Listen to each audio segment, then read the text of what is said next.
ও মন যে করে পায় না, ধরে রাখা যায় না, চায় সহজে তোমাকে, অন্য কিছু চায় না।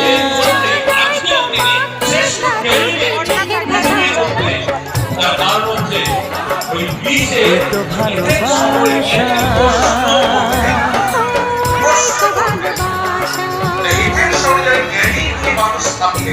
যারা ওখানে আশীর্বাদ দিতে ব্যাপার ছিল তার সমস্ত প্রশ্ন, তার প্রশ্নগুলো অদ্ভুত প্রশ্ন। যেমন একটা প্রশ্ন তাকে জিজ্ঞাসা করা হলে স্বপ্নে তিনি তার প্রশ্নের উদ্দেশ্যের প্রশ্ন কি বলতেন, তিনি বলতেন আপনি প্রমাণ করুন আমি স্বপ্নে তার দার্শনিক তিনি কি করতে প্রশ্ন করতে করতে মানুষের ভিতরে